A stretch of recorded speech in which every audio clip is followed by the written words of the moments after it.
सभी को बहुत बहुत धन्यवाद। मैं तो समझता था कि गांव का रहने वाला हूँ, गांव में काम करता हूँ, कौन देख रहा है, लेकिन मुझे सद्भावना मंच ने देखा, इसके लिए मुझे बहुत अपने आप में गर्व महसूस हो रहा है। तो सभी को बहुत बहुत धन्यवाद। और जैसे दादाजी ने बताया कि भाई आप कितना भी कर लो, लेकिन कोई घमंड नहीं आना चाहिए, मन में अंकुर नहीं आना चाहिए। तो ईश्वर ने कितने सारे चेहरे बना दिया, लेकिन एक के चेहरा भी एक के चेहरे से नहीं मिलने दिया। उसको जब किसी भी चीज का कोई घमंड नहीं, तो हमें एक छोटा सा काम करने में काय का घमंड। आप सबके आशीर्वाद से हमें काम अच्छे से और सच्चाई से करते रहेंगे। बहुत बहुत धन्यवाद। सद्भावना मंच की तरफ से यहाँ पर सभी जन एकत्रित हुए, प्रबुद्ध जन, मेरे तो पिता तुल्य भी हैं आधे लोग और जन्मदिन मनाया, इसके लिए मैं सबका आभार व्यक्त करता हूँ। मुझे आगे जीने का हौसला मिलेगा और अच्छी तरीके से मैं अपना जीवन आगे जी सकूँगा, क्योंकि आप लोगों ने मुझे बहुत आगे बढ़ाया है और आगे भी बढ़ाते रहेंगे। और इसीलिए मैं आप सबका कृतज्ञ हूँ, आभार व्यक्त करता हूँ। दूसरा, मैं एक और गौरव का क्षण ये समझता हूँ कि डॉक्टर जितेंद्र पटेल साहब जो हमारे मध्य प्रदेश ही नहीं, खंडवा जिले ही नहीं, देश क्या विदेशों से भी मतलब ऑनलाइन इलाज भी करते हैं, मेरे को ऐसा पता चला है।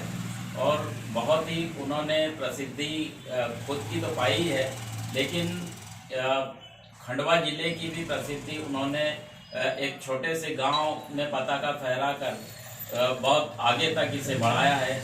ये हमारे लिए गौरव की क्षण है।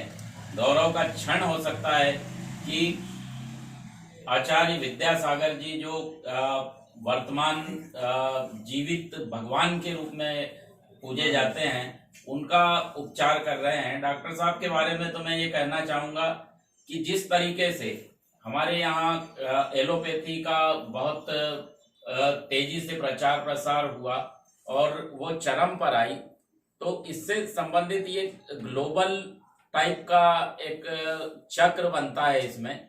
जैसे आयुर्वेद से, भारत में आयुर्वेद से शुरू हुआ था और आयुर्वेद के कारण ही हम कितनी प्रसिद्धि पा गए थे और उससे बड़े बड़े इलाज हुए। उसके बाद यह चक्र घूमता गया और एलोपैथी पे आ गया। एलोपैथी के बाद डॉक्टर साहब के इलाज से ये संभव हो सका है कि अब फिर ये सर्कल पूरा हो रहा है और आयुर्वेद से लेकर आयुर्वेद तक यह चक्र पूरा होने जा रहा है। भविष्य में आयुर्वेद ही एकमात्र अच्छा और कारगर उपाय रहेगा जिसके कोई साइड इफेक्ट नहीं है। और डॉक्टर साहब हमारे जिले में ही हैं, इसलिए हमें बहुत बड़े से बड़े इलाज मिल पाएंगे जो देश भर के लोग यहाँ आकर करवा रहे हैं। हमें ये सुविधा देनी चाहिए। और दूसरा, सद्भावना मंच ने सद्भावना मंच ने आदरणीय प्रमोद जैन जी के नेतृत्व में डॉक्टर साहब का जो सम्मान किया है, उससे मुझे लगता है कि देश भर के और भी जो काफी कमजोर वर्ग भी हैं और निम्न वर्ग भी हैं, या जो इलाज नहीं करा सकते या पैसे भी हैं लेकिन उनका इलाज उचित ढंग से नहीं हो पा रहा है, वे भी डॉक्टर साहब के पास आकर इलाज करवा सकेंगे। इसके लिए और ये सब कार्यक्रम भी अगर मेरे जन्मदिन वाले दिन हुआ है तो ये एक मेरे लिए भी बड़ी उपलब्धि होगी। और इसके लिए मैं प्रमोद जैन जी का, डॉक्टर साहब का और सभी मंच का धन्यवाद।